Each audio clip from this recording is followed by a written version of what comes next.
Children was going to be the next Beatles. We were the Rolling Stones of Ottawa. We just wanted to communicate the fact that we were happy and having a good time. We really haven't changed a lot, you know, just a few pounds, a few gray hairs. Each song has its own place.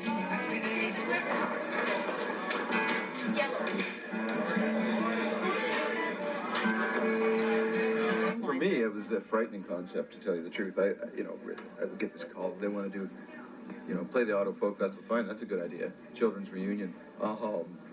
Frightening. But, I let myself get talked into it. I didn't really take it very seriously. I thought this is not going to happen because I didn't think, Bruce is an extremely busy person, and I couldn't, I found it hard to think that he'd be able to do it. But then, and then that's the last I heard from Richard for probably 2 months. And he called me up and said, well, it's a go, and I said, okay. I think, in a way, for Bruce, and to a certain extent, Neville just said it wasn't a risk, or for Sneezy, but for Bruce to come back and show his kind of naive beginnings, I think, is probably more of a risk in a sense from having a public persona that might be altered by seeing this sort of silliness from 30 years ago. I'll be okay. I need a tuner. It was that whole idea in the early 60s, that we could do our own songs. We didn't have to just do covers. And when we got together, we brought a lot of influences. Bruce was heavy into jazz then, I remember that. Neville was pretty country, and we were all kind of folk singers, so there's a lot of breadth to the music. So we never felt restricted as to the kind of the content of the music, like the composition of music. In fact, if something sounded a little too normal, we'd throw in another chord or something.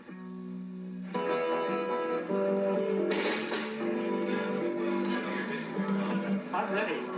I'm ready.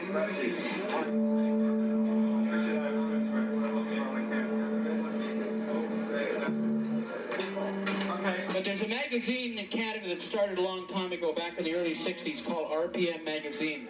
And it was the Bible of the music industry. And on the front cover, poet turned songwriter.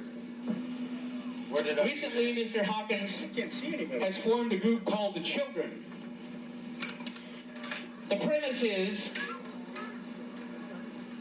that to write, you need only something to say. End of story. So Bill Hawkins, Peter Hodgson, a.k.a. Sneezy Waters, Neville Wells, Sandy Crowley, David Wickham, and in the back behind me, the original band drummer Chris Anderson, flew in all the way from the West Coast. All right. And of course, Bruce Cockburn. Ladies and gentlemen, The Children. And of course, Ricky Patterson.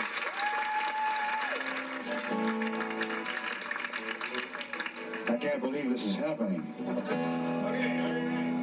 I haven't done this for 30 years. Here we go. 1, 2, 3, 4. It's a dirty shame the way you call my name. They say all over town you come on and put me down, but you don't know.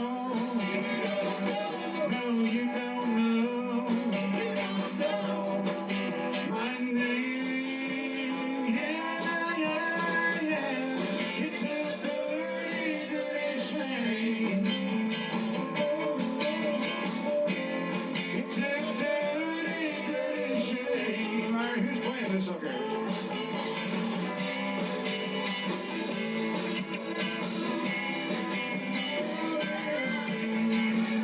It was a tremendous learning period for me on all levels. I learned a lot about guitar playing from the guys that I was working with. I learned a lot about songwriting, especially from Hawkins.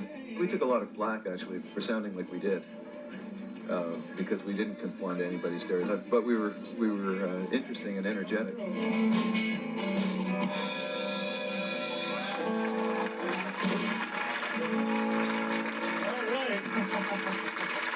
Like everybody, it seems I had my substance problems, early on.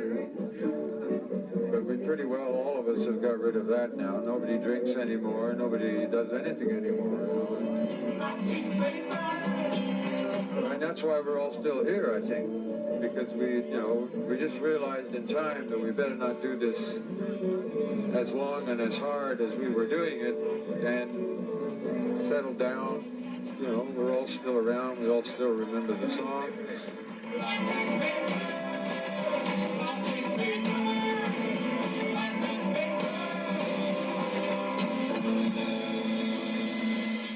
I've sort of kept touch with everybody, and I know that everybody was still dabbling.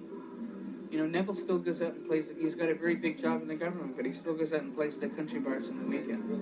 Sneezy's working at the art center, but he still goes out and does gigs at Sneezy Waters. A lot of things are happening. My first CD, I'm working on that right now.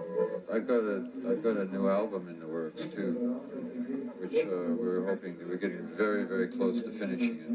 Hawkins is probably the biggest surprise because he came out of left field. He just decided to pick up a guitar about a year or so ago and said, I'm getting back into it again. We've already recorded 16 songs, and I hope I still have 16 more that nobody's ever heard, so I want to record them and then write some new ones. I wasn't sure with Sandy because he got into the acting and then he got into the sort of the politics of acting, working for actor. But he says he's been keeping it up. Bruce has been on the road ever since. We had a lot of fun. It was a lot of fun. A lot of nostalgia. I sort of got a little overwhelmed by it all and started getting a little choky and thinking, hey, this is really happening. What we did today was our second rehearsal.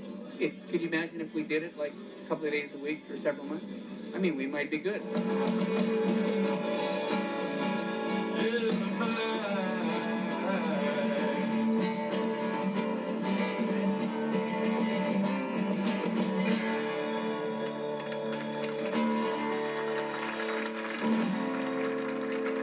Thank you very much. Thank you.